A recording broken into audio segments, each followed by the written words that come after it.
इस मामले को शुरू करने से पहले मैं आप सभी से यही अनुरोध करूंगा कि कृपया इसे अधिक से अधिक साझा करें, क्योंकि इस डॉक्यूमेंट्री के अंत में एक महत्वपूर्ण संदेश है जो हर किसी तक पहुंचना चाहिए। 25 जुलाई 2024 की रात नवी मुंबई के उरण तालुका में सुरेंद्र कुमार अपनी 20 साल की बेटी यशश्री शिंदे की मिसिंग रिपोर्ट दर्ज कराने पुरण पुलिस स्टेशन पहुंचे। उन्होंने पुलिस को बताया कि उनकी बेटी बेलापुर में एक कंपनी में डेटा एनालिस्ट की नौकरी करती है। 25 जुलाई को वह दिन भर ऑफिस गई थी, लेकिन उस दिन उसने हाफ डे लिया और घर लौट आई। फिर दोपहर को दोस्तों से मिलने का कहकर घर से निकली थी, लेकिन जब देर रात तक वह घर नहीं लौटी तो सुरेंद्र कुमार ने उसे कॉल किया, लेकिन उसका फोन स्विच्ड ऑफ था। बढ़ती चिंता के साथ उन्होंने यशश्री के दोस्तों से भी संपर्क किया, लेकिन हैरानी की बात यह थी कि उन दोस्तों से भी यशश्री की मुलाकात नहीं हुई थी। माता पिता के दिल की धड़कन अनहोनी की आशंका से बढ़ गई थी। ऐसा पहली बार हुआ था, वरना यशश्री हमेशा देर से लौटने पर घर पर कॉल कर देती थी। पुलिस ने बिना किसी देरी के यशश्री की मिसिंग रिपोर्ट दर्ज कर तहकीकात शुरू कर दी। 24 घंटे बीत चुके थे, लेकिन पुलिस को यशश्री के बारे में कोई जानकारी नहीं मिल पाई थी। इस बीच देर रात 2:20 पर उरण पुलिस स्टेशन के एक पुलिस ऑफिसर को एक कॉल आता है। कॉल करने वाला शख्स बताता है कि कोटनाका के एक सुनसान इलाके में एक पेट्रोल पंप के पास खून से लथपथ एक लड़की की बॉडी पड़ी है, जिस पर कुछ कुत्ते नोच रहे हैं। पुलिस तुरंत मौके पर पहुंची। उन्होंने देखा कि चारों तरफ कूड़े के ढेर के बीच एक लड़की की लाश बहुत ही बुरी हालत में पड़ी हुई थी। उसकी बॉडी पर तेज धारदार हथियार से किए गए वार के गहरे निशान थे और चेहरे को इस कदर कुचला गया था कि पहचान पाना मुश्किल था। पुलिस ने फौरन बॉडी को पोस्टमार्टम के लिए भेजा। यह संभावना जताई जा रही थी कि यह बॉडी यशश्री की हो सकती है, लेकिन चेहरे के भारी नुकसान के कारण पहचान कर पाना मुश्किल था। इसलिए पुलिस ने उसके माता पिता को हॉस्पिटल बुलाया ताकि वे बॉडी की शिनाख्त कर सकें। दुनिया में कोई भी मां बाप नहीं चाहता कि उन्हें कभी ऐसा दिन देखना पड़े। डर और घबराहट के साथ सुरेंद्र कुमार और उनकी पत्नी हॉस्पिटल पहुंचे, दिल में एक आस के साथ कि उनकी बेटी जीवित हो। लेकिन जिस अनहोनी का डर उन्हें सता रहा था वह सच हो गया। बॉडी पर मिले फटे कपड़े और कुछ एक्सेसरीज ने साबित कर दिया कि यह डेड बॉडी वास्तव में यशश्री की थी। 25 जुलाई की दोपहर को जिस बेटी को उन्होंने आखिरी बार घर से जाते देखा था, अब वह उनके सामने बेजान पड़ी थी। ऐसे मामलों में माता पिता के लिए अपने बच्चे को खोना ही सबसे दर्दनाक होता है, लेकिन यह सोच और भी ज्यादा कष्टकारी होती है कि उनके बच्चे ने अपने आखिरी समय में कितना दर्द सहा होगा। इस केस में भी पोस्टमार्टम रिपोर्ट ने माता पिता को जीवन भर का दर्द दे दिया। रिपोर्ट के अनुसार यशश्री पर चाकू से कई बार वार किए गए थे, यहां तक कि उसके प्राइवेट पार्ट्स पर भी।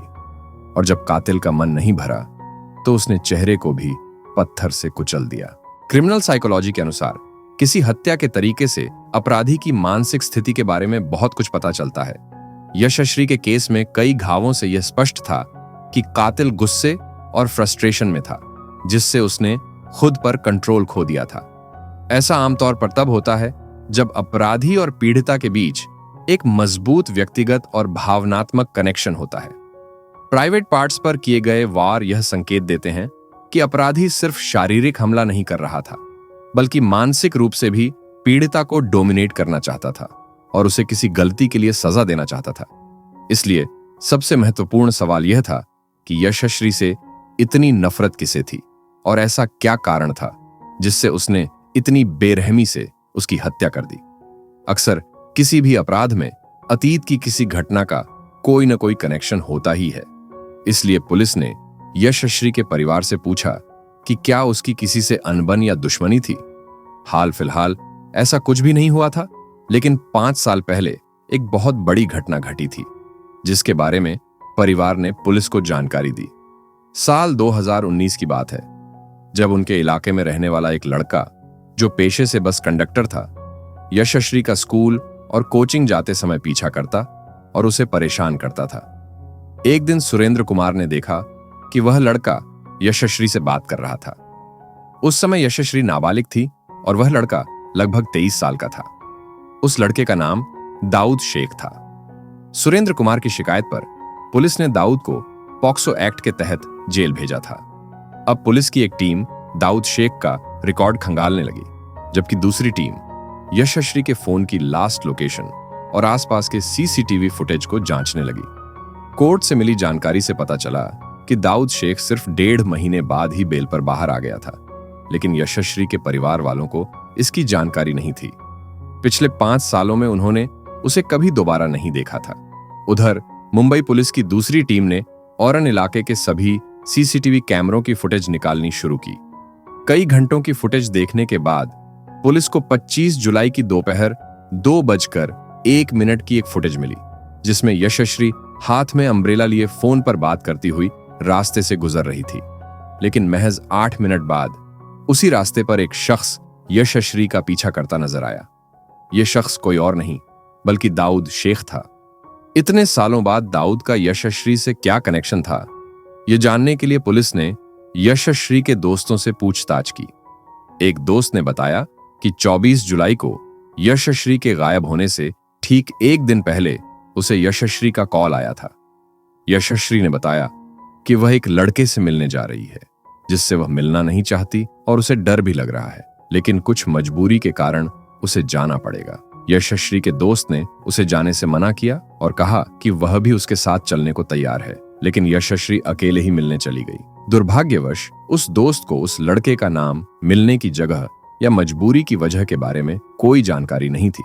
अब इन अनसुलझे सवालों को सुलझाने के लिए पुलिस ने यशश्री की कॉल डिटेल्स निकलवाई और यहीं से इस केस की नई परतें खुलनी शुरू हो गईं। अब सिर्फ इस केस का सच ही सामने आने वाला था, बल्कि यशश्री के झूठ का भी खुलासा होने वाला था। कॉल रिकॉर्ड्स में 2 नंबर सामने आए जिनसे यशश्री ने सबसे ज्यादा बात की थी। हैरानी की बात यह थी कि इनमें से एक नंबर दाऊद शेख का था, जिसे यशश्री का पीछा करने और छेड़छाड़ के केस में जेल भेजा गया था। दूसरा नंबर मोहसिन नाम के शख्स का था। पुलिस को यह केस अब एक लव ट्रायंगल लगने लगा, क्योंकि हो सकता है कि इसी वजह से यशश्री को मारा गया हो। पुलिस ने बिना वक्त गंवाए मोहसिन को हिरासत में लिया और सख्ती से पूछताछ शुरू की।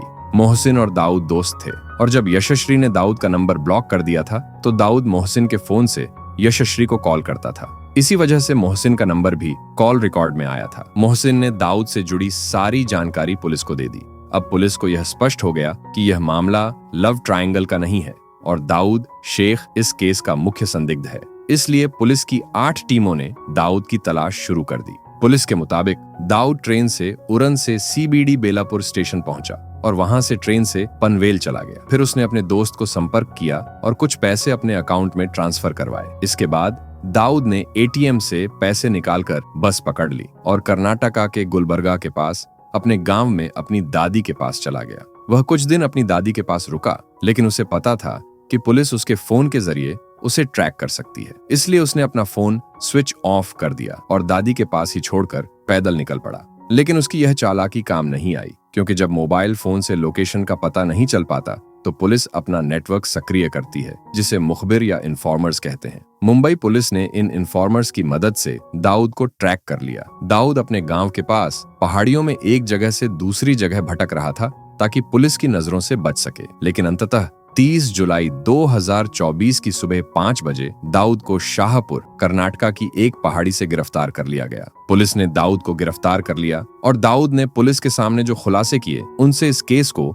एक नया मोड़ मिला। 2019 में जेल से 1.5 महीने बाद बाहर आने के बाद दाऊद का एक्सीडेंट हो गया था, जिसके चलते वह 45 दिनों तक बेड रेस्ट पर रहा और फिर शहर छोड़कर वापस कर्नाटका लौट गया। दाऊद ने पुलिस को बताया कि यशश्री और वह एक दूसरे को काफी पहले से जानते थे और जेल से निकलने के बाद उनकी बातचीत फिर शुरू हो गई थी। पुलिस ने दाऊद की कॉल रिकॉर्डिंग चेक की और यह बात सच साबित हुई। यशश्री और दाऊद घंटों फोन पर बात करते थे। इतना ही नहीं, पुलिस को दाऊद के नाम का टैटू यशश्री के चेस्ट पर भी मिला। दाऊद ने पुलिस को बताया कि वह यशश्री से शादी कर उसे कर्नाटका ले जाना चाहता था, लेकिन यशश्री इसके लिए राजी नहीं थी। हर बार इनकार करने के बावजूद दाऊद शादी का दबाव डालता रहा। दाऊद 22 जुलाई को कर्नाटका से उरन के लिए निकला। दाऊद के अनुसार उन्होंने 23 और 24 जुलाई को भी मुलाकात की, लेकिन यशश्री ने दाऊद के शादी के जुनून के चलते उसे और मिलने से मना कर दिया। यशश्री का सीक्रेट लव अफेयर एक डेथ ट्रैप बन गया था, क्योंकि उसकी प्राइवेट फोटोज दाऊद के पास थीं और दाऊद उसे ब्लैकमेल कर इन फोटोज को लीक करने की धमकी दे रहा था। असल में 24 जुलाई की शाम को यशश्री ने घर पर दोस्त से मिलने का बहाना कर दाऊद से मिलने के लिए जुई नगर रेलवे स्टेशन पहुंची। उसे यह अंदाजा नहीं था कि आज उसके घर से निकले कदम कभी वापस नहीं लौटेंगे। दोनों के बीच हमेशा की तरह बहस शुरू हो गई, लेकिन झगड़ा इतना बढ़ गया कि दाऊद ने अचानक उस पर हमला कर दिया। उसने चाकू से लगातार वार किया। दाऊद ने पहले से ही यह योजना बना रखी थी, इसलिए उसने मिलने के लिए एक सुनसान जगह चुनी और पहले से ही चाकू लेकर आया था। उसकी आंखों में गुस्सा इतना सवार था कि उसने यशश्री की जान जाने के बावजूद भी हमला जारी रखा। उसने यशश्री के प्राइवेट पार्ट्स को भी नहीं छोड़ा और जब उसका दिल नहीं भरा तो उसने भारी पत्थर से यशश्री का सिर कुचल दिया और भाग गया। फिलहाल दाऊद शेख को रायगढ़ डिस्ट्रिक्ट में 7 दिन की कस्टडी में रखा गया है और आगे के फैसले का इंतजार किया जा रहा है। इस केस की जांच करते समय हमें कुछ महत्वपूर्ण बिंदुओं का पता चला जो कई सवाल और महत्वपूर्ण मैसेज छोड़ जाते हैं। इस घटना से 5 दिन पहले यानी 20 जुलाई 2024 को कोर्ट ने दाऊद शेख के 2019 के पॉक्सो केस में हाजिर न होने पर नॉन बेलेबल वारंट जारी कर दिया था। अगर उस समय दाऊद को गिरफ्तार कर लिया जाता तो शायद यह घटना टल सकती थी। यशश्री के माता पिता को इस बात की कोई जानकारी नहीं थी कि उनकी बेटी की जिंदगी में क्या चल रहा है। दाऊद से उसका अफेयर, उनसे मिलना जुलना और दाऊद के नाम का टैटू, इनमें से किसी भी बात की भनक उन्हें नहीं थी। ये स्थिति आजकल कई परिवारों में देखी जाती है, जिससे ऐसा लगता है कि या तो माता पिता बहुत भोले हैं या बच्चे जरूरत से ज्यादा चालाक हैं। आखिरी और सबसे महत्वपूर्ण बात, मैं उन सभी लड़कियों से विनती करता हूँ जो किसी भी भावनात्मक दबाव या मजबूरी में अपनी प्राइवेट फोटोज साझा कर देती हैं, कृपया ऐसा बिल्कुल न करें। अगर कोई आपको धमकाता है या दबाव डालता है तो तुरंत अपने माता पिता, गार्जियंस या जरूरी अधिकारियों को सूचित करें।